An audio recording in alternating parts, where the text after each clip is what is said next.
think we can all agree that the 80s was a wild time, and I feel like 1983 was an especially wild year. It rained blood in the United Kingdom. Okay, it didn't actually rain blood, but it did rain red because of excess sand from the Sahara Desert, and they didn't know what else to call it, so they called it blood rain. David Copperfield made the Statue of Liberty disappear. The show MASH aired the single most depressing yet poignant finale in the history of television. Michael Jackson's Thriller was #1 on the Billboard charts for 37 weeks in a row, as it should have been, and we also got the music video for Thriller later that year. Jeffrey Combs starred in his very first horror movie, and I was born. Coincidence? I mean, yeah, probably. Welcome back to Final Girl Friday. My name is Molly, and sometimes I make videos shining a spotlight on forgotten or heavily criticized horror films. Today is a little special for me because it's my birthday.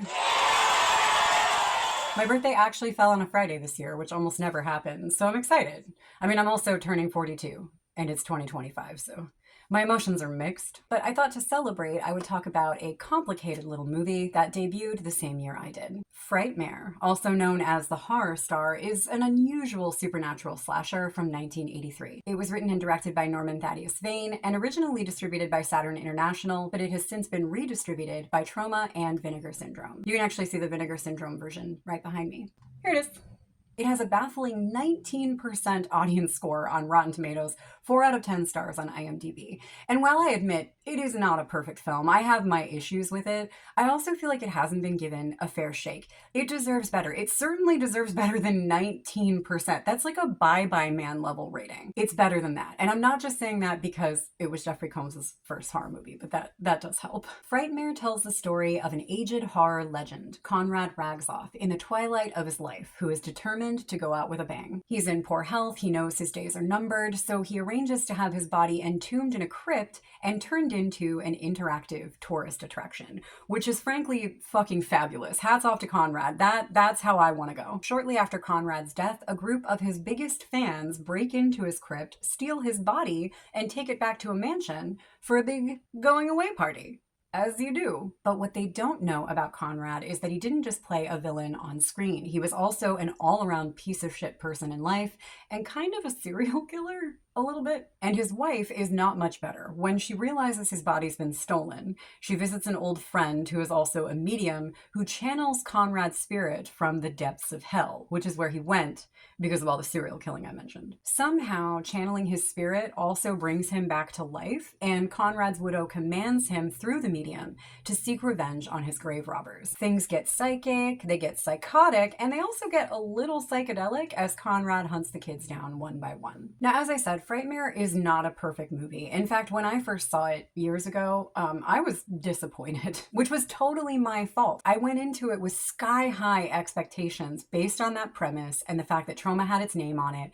I thought I was in for like a Weekend at Bernie's situation with more blood and gore, and instead of Terry Kaiser, it would be like a Christopher Lee impersonator. And that just really isn't what the movie is. It is kind of a comedy, but it isn't really uproariously funny, and it has some writing and pacing issues that sort of tone down the excitement that the premise suggests. And I think if I had to narrow down the one biggest reason that this movie gets such a bad rap, it would be exactly that. I think a lot of people have gone into this, much like me, with a certain set of expectations that the film just isn't going to meet. Over the years, I kept going back to it, mostly for Jeffrey Combs, let's be real. And it's really grown on me. It's become one of those movies that I really enjoy having on in the background while I'm doing other things. And that's primarily due to the film's greatest strength, which in my opinion is atmosphere. It is the one thing that Frightmare is not lacking. This movie is so fucking atmospheric. It was shot on a budget of $120,000 and they didn't do a whole lot of set construction for it. They just utilized a lot of existing spaces. And I feel like they chose those spaces very well, especially considering that Frightmare is, among other things, a tribute to the golden years of Hammer horror. I feel like they picked some really great locations for that. Everything is so lush and bold and colorful, and there's a distinct gothic fiction feel, which is only amplified and made better by the work of Joel King, who was the cinematographer and largely responsible for the lighting of the film. Joel King was actually so determined to make sure that this film had that distinct visual style and that the lighting was on point that it set the production back by like many days, and he was almost fired. But I feel like his hard work really paid paid off. If I had nothing else positive to say about Frightmare, I would say that it's worth a watch for the visual style alone. And while I definitely would not describe this as a scary movie, it is not scary. There are a couple of scenes that are moderately unnerving, namely the scene where the medium is channeling Conrad's spirit. I think there are a couple of great shots and great moments in that, and a wonderful performance from Nita Talbot. I love her in this. Does it make any sense that she's bringing him back to life with her psychic powers? No, but it's a lot of fun to watch. And then also the post-dinner dance sequence. Like, so the kids bring him back to the mansion, they sit him at the head of the table, they have this weird dinner where they're all wearing Halloween costumes for some reason. And then they get drunk and dance around with Conrad's body. And I love how that scene is shot. It's creepy. It's a little creepy. A lot of the kills are pretty fun too. I mean, it wasn't as brutal or gory as I had initially expected, but it's still a good time. Conrad's special hell-fueled abilities don't really make a lot of sense, but it gave them an opportunity to be creative. You got a levitating coffin that crushes someone to death. A guy gets his tongue ripped almost all the way out of his face. There's a classic immolation scene, and of course, a really fun melodramatic decapitation. Which brings me to my favorite aspect of Frightmare. Apart from the atmosphere, I do love the atmosphere, but the best thing about Frightmare is Jeffrey Combs. If you're new to Final Girl Friday, this might be a good time for me to explain I like Jeffrey Combs a little bit, just a little bit. I'm not obsessed. You're obsessed. You're wearing a custom-made Dr. Mordred t-shirt. But because Jeffrey Combs is my favorite actor, it's pretty much guaranteed that any movie he's in, he will be my favorite thing about it. I will always have a special place in my heart for Frightmare because it was his first horror movie. His role is pretty small, but he is part of the main cast of young people who kidnap Conrad's body, and he has the most memorable personality out of all of them. He's very funny and animated and charming, just everything that he always is. He also spends quite a bit of his time being obviously annoyed at fellow college student Meg. Nope, not that Meg.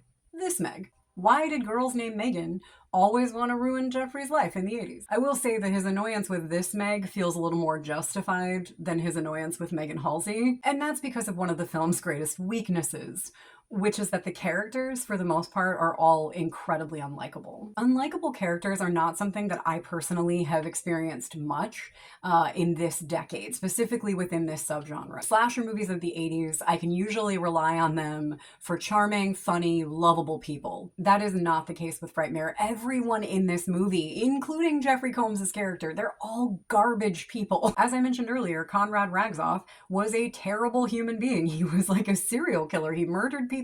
He treated everyone around him like shit. And then on the other hand, you have the college students who kidnap his body. They should be very cool, very relatable people. They're members of the horror society. They have dinner in their Halloween costumes for no reason. And they're supposedly huge fans of Conrad's, but they're incredibly disrespectful to his corpse. I mean, I realize that robbing his grave is in essence already disrespectful, but like once they get him back to the house, they just make fun of him the whole time. So there really isn't anyone to root for. That isn't to say that the performances are bad. As I said, I love Nita Talbot in this, Jeffrey Combs is amazing, and I love Ferdy Mayne as Conrad Ragzoff. From what I gather, Ferdy Mayne was a pretty big deal. He was in over 300 films and TV series throughout his career. I am ashamed to admit, I am not very familiar with his work outside of Frightmare. I haven't seen a whole lot that he's been in, but I do really enjoy him in this. His performance is one of the things that has grown on me most over time. After every subsequent watch, I just love him more and more. He seems to be having a great time in the role. It may be hard to root for his character, but it's not hard to enjoy his performance, despite the fact that Conrad is kind of a mean-spirited spoof on Christopher Lee. I've read some descriptions of Frightmare that refer to it as a satire, which is entirely possible. You know, Norman Thaddeus Vane had some pretty deep-seated issues with both the film industry and his own fans. He also, by the way, side note, fucking did not like Troma. He referred to Troma as the lowest of the low and was none too pleased that his movies were being redistributed by them. Maybe Frightmare is a way for him to kind of vent his frustrations with the industry, but to me it feels less like a satire and more like a combination spoof and tribute to the golden years of Hammer. Another word that you'll commonly find throughout negative reviews of Frightmare is boring. I'm not really going to spend much time talking about whether or not the movie is boring. I think that boring is such a subjective term. It is a very slow-paced film. And although we get a couple of kills in the beginning, there is quite a gap from that first set of kills to when the horror actually starts to pick up. I think it's a little more than halfway through the film. But I personally wouldn't call any of that boring. It's just not the most exciting film you'll ever see. So yeah, all in all, I don't feel that Frightmare is entirely undeserving of its criticism, but 19% on Rotten Tomatoes, come the fuck on. It's stylish, beautifully shot, rife with atmosphere. It has some fun kills. Jeffrey Combs is in it. Jeffrey Combs is also shirtless in it. What? It's a complicated but interesting little slice of 80s cinema, and it deserves a hell of a lot more love than it gets. I would like to formally apologize to Jeffrey Combs and his lovely wife for objectifying him. Again. The story of Joel King almost getting fired for taking so long to get the lighting ready for this movie just cracks me up. I just, knowing what a kind of grumpy person Norman Thaddeus Vane seemed to be, I just love picturing him like standing there like, Joel, you moved that light 6 times.